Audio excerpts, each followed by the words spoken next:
the icons of MSU. Icons. First is, of course, our host, Dr. Rosa Rojas. And when I heard you was listening in your welcome remarks, wow, a great and indeed a visionary leader also. Kuya Bablin, our alumni president. Just to emphasize age. Yeah.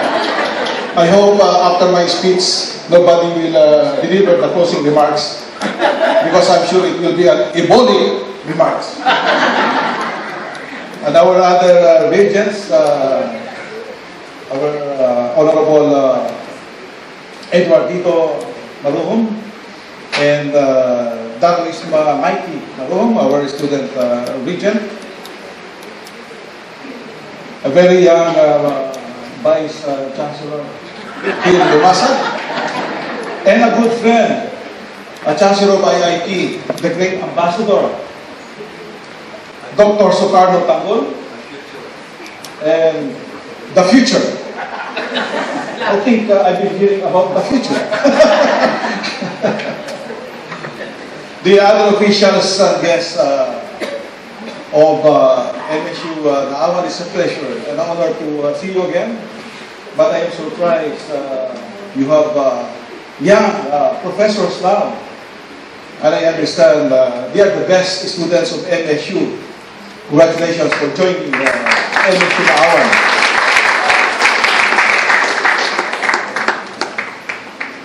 And of course, Madam Milet Garcia, since we were seated with the ambassador, nag-uusapan ka namin kung ilang taon na pinaulit-ulit yung biology. That's why you produce great leaders and icons of MSU.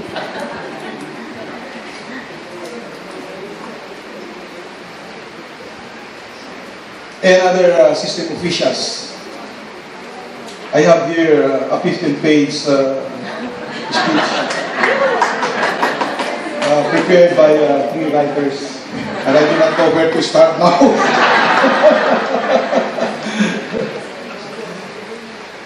Especially so when I was introduced by Josie, I do not know how to start. I said, wow, is this me? The passerby who made the difference. But I am very grateful that when you called me, a great leader, the chairman of the Senate Committee could not make it. All peace and order. And I happen to be the president of the Philippine Public Safety College. Paano magkatumba na rin? But really, I cannot keep my enthusiasm, my excitement to be back with you. It is also true that this is my favorite place. Lilian is here. Si Nicole, I keep on bragging to him, welcome to my beach house. I pretended to be the owner because I consider myself a grandfather to her children. And that's something I was keeping in myself, that how much I am really associated with Naawan. It was here where we had the dream. A great dream for Mindanao State University. We shared together with all the chancellors and Chancellor then, Jose Rojas. And we were thinking how Naawan could grow to be the cash basin of those marginalized students who would like to avail of the quality education. And we were correct. From about 415 students, I went around to observe how it blossomed into a 3,000 student population. From 12 programs, I heard it's now 35 programs. From 2 colleges, now 6 colleges. Impossible dream. But you made it realize. And I'm happy that after coming back, 7 years after, I laid an eye here at MSU. What a great surprise. Thank you for making the dreams of MSU happen. Now I realize what women power means. Because after laying our dreams and preparing all the plans and programs, you have a great chancellor who made things happen. And the combination of your officials, the young, the matured, then look at the miracle. What you failed to research, Josie, is that I was myself a student of MSU.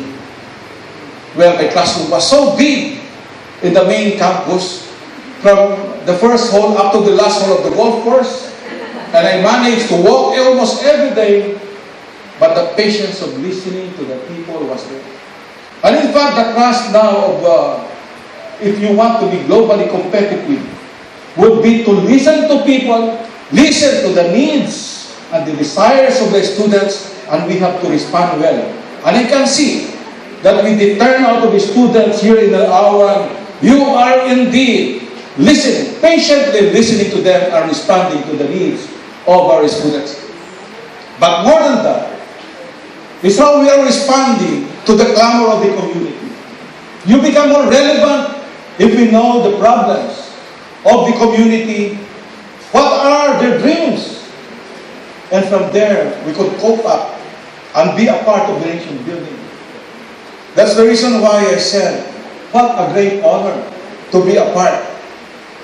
I learned the management by walking. But then in MSU, what I learned is this. It is management by walking with a heart. It is the ability to reach out to people. Reach out to the communities, and that is the secret that I know, that I learned from you. And empower them. I am a graduate of the so-called Visayoti Kings of Marawi. If you are survivors, allow me to say, I too is a survivor. All the way from Jensen, nagdadala ko ng sardinas to share with the students. I cannot help and call the students there. Sige, magdala kayo ng siyote. My share is a can of sardines. Alam din nila niya. And I'm very proud that we have shared a lot of stories. I told you, naligaw na ako rito sa prepared speech. Because you have excited me really. When I assumed as president of the Philippine Public Safety College, I did not realize that I will be in command of 17 regions. But I just realized that I was applying what I have learned in MSU as a very good student.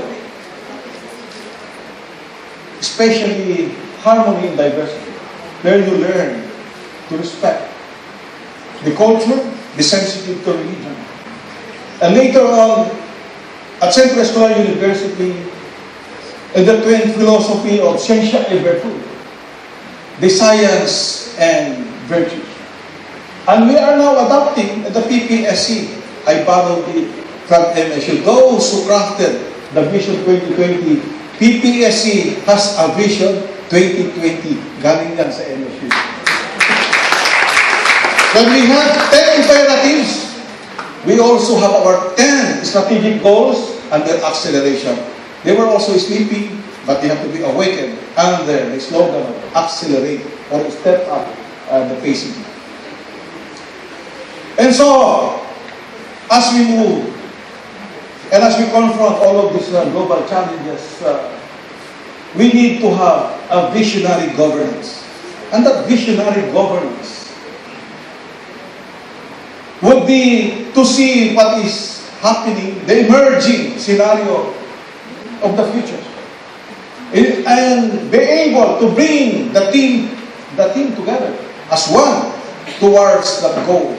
When we have diverse roles to play, it is important that we know what direction we are taking in.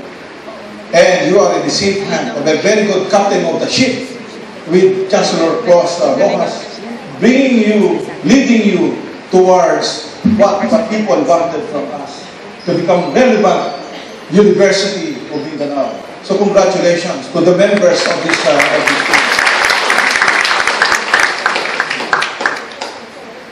Again, education must be responsive to the community needs. If you remember, Kuya Bab, you were there, my dear Kuya Bab. You were there when that ASEC was inaugurated. Ito yung Sakwar Accelerated Corn Production. I was in fact at the field and encountered some farmers and they were saying, "Sir, ano ba yung technology ng corn na yun na pwede niyong i-share sa akin?" I went back and said, "Di ba meron na tayong mga bagong technology? What can we share?" That is what I am saying now. The relevance of the university to be able to respond to the needs of the communities. And what is happening in Naawan is a showcase of what universities of the world must do. And that is, know your needs. We have here the fisheries and as well as the agriculture. I was surprised to have all of this, the fish processing plant.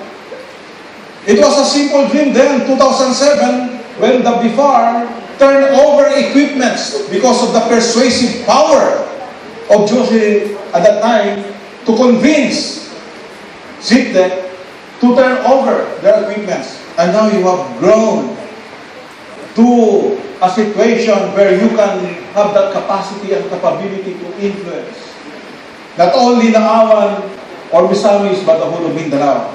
And that is what makes us really very relevant. There are three things that we should really have to do. First would be to continuously align your value-laden curriculum, the goals, the teaching, the learning and assessment, and define what learners are able to do with what they learn. That is the brand of MSU. What to do with what they learn.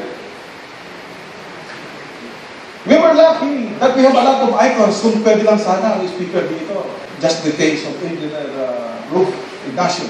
Because when he retired in the US, the first instinct was to serve Mindanao for 1 peso a year consultancy. And now, so many scholars of the College of Engineering, I wish did by this year to testify what you have been doing to pay back the favor that you have, the benefits that you acquired from MSU.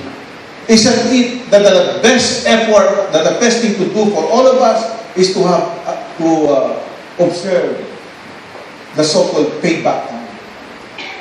That is Ruth, an icon, living abroad and decided to be here.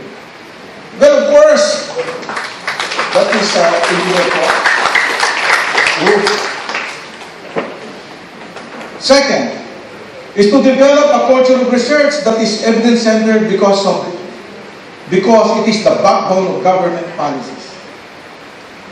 Again, research is the key. And it must be relevant to the community needs. Just correct. And make a difference to the marginalized people of our communities. Thirdly, would be enhance information technology to enrich the learner's experience and provide everyone access to such an experience, either face-to-face or digitally based. I would like to acknowledge Joy Ambulong City. The reason why I am acknowledging her, again, isa pa yung na-icon, is that while we were having breakfast, he was talking about engaging in US, doing an evaluation of IT technology-based companies as to what and who would be able to be given a priority funding of their GSA. Ang MSU, isang person deciding for the US government. That is Ms. Joy. Maski na nandito, nagtatrabaho. That is the meaning of IT. That is the meaning of IT. But what you failed to research, Kuya Josie, is that when I was in Washington, D.C., that is where I learned the basics You know the basic? She was a very kind host to all the alumni. Okay? But I saw her, wow, what a super lady. Sino ba itong super lady na ito? No? Doing so many things. I could only help carry yung pagkain. What was that? Lumpia. Ako yung taga-bitbit ng lumpia. The president was carrying the lumpia. But the story is that I was scheduled for a morning tour at 8 o'clock. I woke up, alam niyo, matatanda, maaga magising. Okay? Alam ni Ma'am Minette yan. Maagang magising, and I volunteered, kasi wala pa yung aking nagkakape ako, naghanap nga ako, I have to be at home to have a coffee. And I just realized that I have to wash dishes as a contribution for accommodating me for free sa bahay. Can you imagine the president washing dishes? Can you imagine the president na nilinis ng kitchen? But I saw kasi, I learned from the MSUans of their capabilities, and I was just saying, this is probably a role of a leader. And I am very happy for all the opportunities that you have given me to learn, even to clean the campuses, to learn to swallow your pride and serve the interests of the greater majority, to work for the interests of the marginalized scholars, just like you, dear students here, to be able to give a better future for your families and your communities. That is an MSU, tatak ng MSU. Kung kaya ko tinawagan ako, may Josie, sabi ko, I will not say no, because this is indeed a return. And I will make it a very emotional one, because I left my heart in MSU.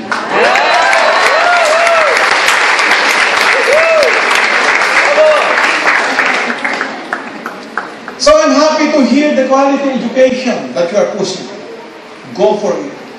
But always remember that what we are doing are attuned to what the times are clamoring, the people are asking. Many would prefer, and I'm happy that the students are no longer confined in Mindanao. I just heard all the way from Luzon. All the way from Luzon are coming over. I'm afraid my son Randy has volunteered to stay behind. He wants to see your farm. He wants to enroll also in Naaway. Dear students, these are all our students. And I'm making a protest, by the way, sa inyo. Bakit pala hindi inimbata pala dito ang Madrigal singers?